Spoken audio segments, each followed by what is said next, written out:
Hello everyone, मेरा नाम है शुभम चतुर्वेदी और आशा करता हूं आप सभी स्वस्थ होंगे। तो जैसा कि आप सभी को पता होगा कि यूपी ट्रिपल एससी पेट 2021 की एग्ज़ाम डेट आ गई है और अब कुल 42 दिन शेष रह गए हैं। तो मैं अपना एक्सपीरियंस आपको बता रहा हूं कि एग्ज़ाम किसी भी परीक्षा के अंतिम समय में सबसे महत्वपूर्ण अगर कुछ होता है तो प्रैक्टिस सेट लगाना होता है। तो आप कहीं से भी प्रैक्टिस सेट लगाएं, मेरे चैनल से या कहीं से भी, या बुक से प्रैक्टिस सेट लगाएं। लेकिन मैं आपसे ये कहना चाहूँगा कि डेली कम से कम 4 प्रैक्टिस सेट पे आप प्रैक्टिस करें।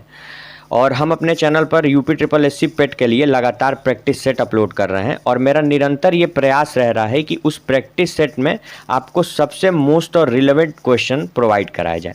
तो अगर आपने चैनल को सब्सक्राइब नहीं किया है तो सब्सक्राइब कर लें और नोटिफिकेशन ऑन कर लें ताकि वीडियो की अपडेट आपको मिलती रहे। और साथ ही साथ हम टेलीग्राम चैनल का लिंक भी दे रहे हैं, आप वहां से जाकर हमारे चैनल पर जितनी भी वीडियो है उन सब की पीडीएफ, और साथ में हमने वहां और भी कई पीडीएफ में स्टडी मटेरियल वहां पे अपलोड कर रखे हैं, तो उन सभी को आप वहां से फ्री में डाउनलोड कर सकते हैं। चलिए, तो आज का पहला प्रश्न देखते हैं। तो हमारा जो पहला प्रश्न है, बिना ऑक्सीजन आपूर्ति के माउंट एवरेस्ट की चढ़ाई करने वाले पहले व्यक्ति कौन थे?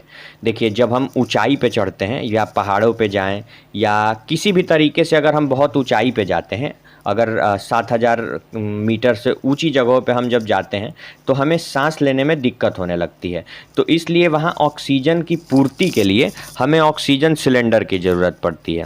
तो चूँकि आपको पता होगा कि माउंट एवरेस्ट की ऊंचाई 8,848 मीटर है, तो वहाँ पे ऑक्सीजन की कमी हो जाती है। तो प्रश्न में यही पूछा जा रहा है कि माउंट एवरेस्ट की चढ़ाई करने वाले ऐसे पहले व्यक्ति कौन थे जिन्होंने बिना ऑक्सीजन के माउंट एवरेस्ट की चढ़ाई की। चलिए, तो हमारा जो पहला ऑप्शन है, option A Terence Bannon, option B Duncan Chessell, option C Reinhold Messner और ऑप्शन डी जीन त्रोइले।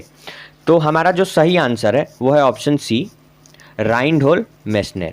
चलिए, अब इसके बारे में कुछ इंपॉर्टेंट पॉइंट देख लेते हैं। तो जैसा कि मैंने आपको बताया कि राइनहोल्ड मेसनर, इन्होंने सबसे पहले बिना ऑक्सीजन के माउंट एवरेस्ट पर चढ़ाई की। ये जर्मनी के हैं। इन्होंने 1978 में पीटर हाबेलेर के साथ बिना ऑक्सीजन के माउंट एवरेस्ट की चढ़ाई की थी।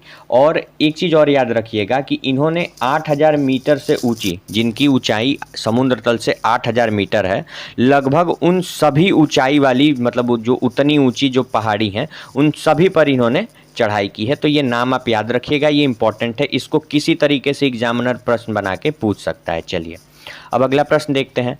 तो हमारा जो अगला प्रश्न है, काचिन पहाड़ियाँ भारत की किस देश के साथ सीमा का निर्माण करती हैं? ये पूछ रहा है प्रश्न में कि जो ये काचिन पहाड़ियाँ हैं, ये भारत और किस देश के बीच सीमा का निर्धारण करती है? तो हमारा जो पहला ऑप्शन है, option A Bhutan, option B Myanmar, option C Nepal और ऑप्शन डी चीन। तो इसका जो सही आंसर है ऑप्शन बी है म्यांमार। ये जो काचिन पहाड़ियाँ है भारत और म्यांमार के बीच में सीमा का निर्धारण करती है। एक नाम मैं आपको और बताना चाहूँगा, म्यांमार में एक आराकान योमा पर्वत है, उससे हर वर्ष परीक्षाओं में प्रश्न पूछे जाते हैं। तो आराकान योमा पर्वत, ये नाम आप याद रखिएगा, ये म्यांमार में स्थित है। चलिए, अब इसके बारे में कुछ इंपॉर्टेंट पॉइंट देख लेते हैं। तो जैसा कि मैंने आपको बताया, ये काचिन पहाड़ियाँ भारत और म्यांमार के बीच में सीमा का निर्धारण करती हैं। काचिन पहाड़ियाँ म्यांमार के सुदूर उत्तर पूर्व में काचिन नामक राज्य है, म्यांमार में काचिन नामक राज्य है, वहाँ पर यह स्थित है। और काचिन जो राज्य है, काचिन में ही ये स्थित होने की वजह से इसका नाम काचिन पहाड़ियाँ पड़ा। और ये जो है हमारा, आपको जैसा कि पता होगा कि हमारा जो सबसे पूर्वी राज्य है वो अरुणाचल प्रदेश है। तो अरुणाचल प्रदेश आप जैसे ही क्रॉस करेंगे तो म्यांमार की सीमा तक पहुंच जाएंगे। तो ये जो है, ये जो काचिन पहाड़ियाँ है, ये अरुणाचल प्रदेश से लगती है और भारत और म्यांमार के बीच में सीमा का निर्धारण करती है। चलिए, अब अगला प्रश्न देखते हैं। तो हमारा जो अगला प्रश्न है, निम्नलिखित में से भारत में ही उत्पन्न होने वाली सबसे लंबी नदी कौन सी है? देखिए, ये प्रश्न आप ढंग से समझिएगा। ये पूछ रहा है कि भारत में ही उत्पन्न होने वाली सबसे लंबी नदी कौन सी है। ये नहीं पूछ रहा है कि भारत में बहने वाली सबसे लंबी नदी कौन सी है। ये दोनों ही प्रश्नों में अंतर है। अगर ये पूछता है कि भारत में बहने वाली सबसे लंबी नदी कौन सी है, तो उसका आंसर जो होगा वो ब्रह्मपुत्र नदी होगा। लेकिन इसका जो आंसर है, चलिए ऑप्शन देख लेते हैं। तो ऑप्शन ए ब्रह्मपुत्र, तो जैसा कि मैंने आपको बताया कि ब्रह्मपुत्र नहीं है। Option B Ganga, option C Yamuna और ऑप्शन डी गोदावरी। तो इसका जो सही आंसर है ऑप्शन बी है गंगा। गंगा भारत में उत्पन्न होने वाली सबसे लंबी नदी है, जो भारत में ही उत्पन्न होती है और भारत में बहते हुए बंगाल की खाड़ी में जाकर गिर जाती है। चलिए अब गंगा के बारे में एक दो चीज़ें और जान लेते हैं। गंगा अलकनंदा और भागीरथी, इन दो नदियों के संगम से मिलकर गंगा का निर्माण होता है। और जब आप उत्तराखंड में देवप्रयाग में जाएंगे तो अलकनंदा और भागीरथी ये दोनों ही नदियाँ देवप्रयाग में आकर एक दूसरे से मिलती है और वहीं गंगा का निर्माण होता है। तो ये पॉइंट आप याद रखिएगा, देवप्रयाग में दोनों नदियाँ मिलती हैं और उनके संगम को गंगा कहा जाता है। गंगा की कुल लंबाई कितनी है?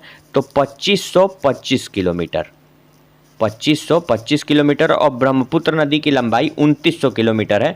तो इसीलिए अगर सिर्फ बहने की बात करता है तो ब्रह्मपुत्र नदी सबसे लंबी नदी है, लेकिन अगर ये पूछता है कि जो भारत में ही उद्गम जो है वो भारत की सबसे लंबी नदी कौन सी है, तो उसका आंसर गंगा होगा। चलिए अब इसके बारे में कुछ इंपॉर्टेंट पॉइंट देख लेते हैं। तो जैसा कि मैंने आपको बताया कि इसका सही आंसर गंगा है। गंगा नदी उत्तराखंड में गंगोत्री ग्लेशियर से निकलती है और ये देवप्रयाग में, देखिए ये जब डायरेक्ट गंगोत्री से निकलती है तो इसे गंगा नहीं कहा जाता है। अलकनंदा और भागीरथी ये दो नदियाँ निकलती हैं। अलकनंदा जो भागीरथी है वो गंगोत्री से निकलती है, और वो जो अलकनंदा है, अलकनंदा राकसताल एक ग्लेशियर है वहाँ से निकलती हैं। और ये दोनों नदियाँ जब उत्तराखंड के देवप्रयाग में आकर मिलती हैं तो उनके संगम, उसकी संयुक्त धारा को गंगा कहा जाता है। गंगा नदी की कुल लंबाई 2525 किलोमीटर है। यह बांग्लादेश में होते हुए बंगाल की खाड़ी में गिरती है। एक पॉइंट आप और याद रखिएगा, जब ये पश्चिम बंगाल में जाती है तो ये दो धाराओं में विभाजित हो जाती है। इसकी जो प्रमुख धारा है वो बांग्लादेश चली जाती है, जो ब्रह्मपुत्र नदी से मिलती है तब उसे पद्मा कहते हैं। और एक धारा जो इसकी है ये कोलकाता पश्चिम बंगाल में बहने लगती है, जिसे हुगली नदी कहा जाता है। तो ये सारे पॉइंट आप याद रखिएगा, इंपॉर्टेंट है। चलिए अब अगला प्रश्न देखते हैं। तो मालवा का जो पठार है वो किस राज्य का हिस्सा नहीं है? ये नहीं पूछ रहा है कि मालवा का पठार इनमें से किस राज्य का हिस्सा है, ये पूछ रहा है कि इनमें से किस राज्य का हिस्सा नहीं है। तो option A Rajasthan, option B Gujarat, option C Maharashtra और ऑप्शन डी मध्य प्रदेश। तो इसका जो सही आंसर है ऑप्शन सी, जो ये मालवा का पठार है ये महाराष्ट्र का हिस्सा नहीं है। एक चीज़ आप और याद रखिएगा, जो मालवा का पठार है इसका सर्वाधिक जो हिस्सा है वो मध्य प्रदेश में है, और बाकी के इन दो राज्यों में भी मालवा का पठार का हिस्सा है, लेकिन जो सर्वाधिक हिस्सा है वो मध्य प्रदेश में है। और आपने चंबल, सिंध, बेतवा, केन ये चार नदियों का नाम सुना होगा। ये चारों नदियाँ मालवा के पठार से होकर ही गुजरती है और अपने कटाव के कारण वहाँ पे बीहड़ का निर्माण करती हैं। तो ये पॉइंट आप याद रखिएगा। चलिए अब इसके बारे में कुछ इंपॉर्टेंट पॉइंट भी देख लेते हैं। तो जैसा कि मैंने आपको बताया कि महाराष्ट्र मालवा के पठार का हिस्सा नहीं है। मालवा का पठार राजस्थान, मध्य प्रदेश और गुजरात में फैला हुआ है। इसका कुल क्षेत्रफल 81,767 वर्ग किलोमीटर है। ठीक है, तो ये पॉइंट आप याद रखिएगा। मालवा का पठार का सर्वाधिक हिस्सा मध्य प्रदेश में पड़ता है। चलिए अब अगला प्रश्न देखते हैं। तो हमारा जो अगला प्रश्न है, भारत की स्थलीय सीमा कितने देशों से लगती है? ये पूछ रहा है कि भारत की जो स्थलीय सीमा है, मतलब जो लैंड वाला एरिया है, वो कुल कितने देशों से लगता है? तो हमारा जो ऑप्शन ए है 6, ऑप्शन बी 7, ऑप्शन सी 8 और ऑप्शन डी 9। तो इसका जो सही आंसर है ऑप्शन बी है 7। हमारी जो कुल स्थलीय सीमा है वो 7 देशों से लगती है। अब एक पॉइंट आप और याद रखिएगा, भारत की जो सबसे लंबी सीमा है, भारत की सबसे लंबी सीमा वो बांग्लादेश के साथ बनाता है। ठीक है, बांग्लादेश, और सबसे छोटी सीमा अफगानिस्तान के साथ बनाता है। तो ये दोनों ही पॉइंट आप याद रखिएगा कि सबसे लंबी सीमा बांग्लादेश से बनाता है और सबसे छोटी सीमा अफगानिस्तान से बनाता है। चलिए अब इसके बारे में कुछ इंपॉर्टेंट पॉइंट देख लेते हैं। तो जैसा कि मैंने आपको बताया कि भारत कुल 7 देशों के साथ अपनी स्थलीय सीमा का निर्माण करता है और इसकी जो कुल लंबाई है 15,106 किलोमीटर की है। इसमें 92 जिले शामिल हैं और 17 राज्य शामिल हैं। ठीक है, ये पॉइंट आप याद रखिएगा। भारत की स्थलीय सीमा पाकिस्तान, बांग्लादेश, चीन, नेपाल, म्यांमार, भूटान और अफगानिस्तान से है, लेकिन सबसे ज़्यादा जो इसकी सीमा है वो सीमा बांग्लादेश से है, और उसके बाद सबसे कम सीमा जो लगाता है वो अफगानिस्तान से। बांग्लादेश के बाद जो दूसरे नंबर पे है वो चीन है, चीन के बाद नेपाल है, नेपाल के बाद भूटान है, भूटान के बाद म्यांमार है, और उसके बाद पाकिस्तान है, और पाकिस्तान के बाद जो है अफगानिस्तान है। चलिए अब अगला प्रश्न देखते हैं। तो हमारा जो अगला प्रश्न है, क्षेत्रफल के मामले में निम्नलिखित में से कौन सा देश भारत से बड़ा नहीं है? इन ऑप्शन में से भारत से कौन सा देश बड़ा नहीं है? तो पहला जो ऑप्शन ए है ऑस्ट्रेलिया। तो ऑस्ट्रेलिया के बारे में आपको जहाँ तक पता होगा कि ऑस्ट्रेलिया एक देश ही नहीं पूरा कॉन्टिनेंट है, ऑस्ट्रेलिया महाद्वीप है। तो ऑस्ट्रेलिया भी भारत से बड़ा है। बी ब्राज़ील, ब्राज़ील भी भारत से बड़ा है। और कनाडा, कनाडा भी क्षेत्रफल के मामले में भारत से बड़ा है। तो इसका जो सही answer option D Indonesia. Indonesia ऐसा देश है जिसकी क्षेत्रफल की दृष्टि से वो भारत से छोटा है। चलिए अब इसके बारे में कुछ इंपॉर्टेंट पॉइंट देख लेते हैं। तो जैसा कि मैंने आपको बताया कि option D Indonesia, Indonesia Bharat से क्षेत्रफल की दृष्टि से छोटा है। भारत, अब देखिए भारत, रूस, कनाडा, अमेरिका, चीन, ऑस्ट्रेलिया और ब्राज़ील के बाद क्षेत्रफल के आधार पर विश्व का 7वां सबसे बड़ा देश है। इंडोनेशिया विश्व का 7वां सबसे बड़ा देश है और भारत से छोटा है। चलिए अब अगला प्रश्न देखते हैं। तो हमारा जो अगला प्रश्न है, भूटान के साथ भारत के किस राज्य की सीमा सबसे ज़्यादा लंबी है? इन ऑप्शन में से पूछ रहा है कि भूटान के साथ सबसे ज़्यादा लंबी सीमा किस राज्य की है। तो option A Assam, option B Sikkim, option C Arunachal Pradesh और ऑप्शन डी पश्चिम बंगाल। तो पश्चिम बंगाल का बहुत छोटा हिस्सा पड़ता है, तो पश्चिम बंगाल तो नहीं हो सकता है, पश्चिम बंगाल गलत है। और अरुणाचल प्रदेश चूँकि हमारा सबसे पूर्वी राज्य है तो ये म्यांमार से सबसे लंबी सीमा तय करता है, बनाता है, भूटान से नहीं। तो हमारा जो दो ऑप्शन बच गए, ऑप्शन ए और ऑप्शन बी, तो इसका जो सही आंसर है ऑप्शन ए है असम। असम भूटान के साथ सबसे लंबी सीमा बनाता है। चलिए अब इसके बारे में कुछ इंपॉर्टेंट पॉइंट देख लेते हैं। तो भारत और भूटान की जो सीमा है वो टोटल 699 किलोमीटर की है, ठीक है, 699 किलोमीटर की टोटल सीमा है, जिसमें से असम अकेले 267 किलोमीटर की सीमा बनाता है। उसके बाद अरुणाचल प्रदेश आता है, यह 217 किलोमीटर की सीमा बनाता है। पश्चिम बंगाल 183 किलोमीटर और सबसे कम सिक्किम सिर्फ 32 किलोमीटर की भूटान के साथ सीमा बनाता है। तो ये आप क्रमशः मतलब इस क्रमवार आप याद रख लीजिएगा, कम से कम शुरू के दो और आखिरी के एक। सबसे लंबी सीमा असम, उसके बाद अरुणाचल प्रदेश और सबसे छोटी सीमा सिक्किम जो कि 32 किलोमीटर की है। तो ये पॉइंट आप याद रखिएगा, इंपॉर्टेंट है। इसमें कई सारे क्वेश्चन बन गए एक ही प्रश्न में। चलिए अब अगला प्रश्न देखते हैं। तो भारत के स्थलाकृति मानचित्र किस संगठन के द्वारा बनाए जाते हैं? जो स्थलाकृति मानचित्र होता है, फिजिकल मानचित्र जो होता है, वो किस संगठन के द्वारा बनाया जाता है? ऑप्शन ए भारतीय भूवैज्ञानिक सर्वेक्षण, ऑप्शन बी भारतीय सर्वेक्षण, ऑप्शन सी भारतीय भौगोलिक सर्वेक्षण और ऑप्शन डी उपरोक्त में से कोई नहीं। तो ये जो ऑप्शन सी है ये भौगोलिक देख के आप इसको सही ना कर दीजिएगा, ये गलत है।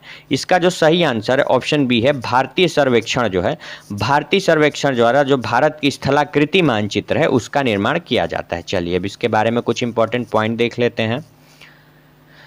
तो ऑप्शन बी भारतीय सर्वेक्षण, भारतीय सर्वेक्षण विभाग की स्थापना 1767 में हुई थी।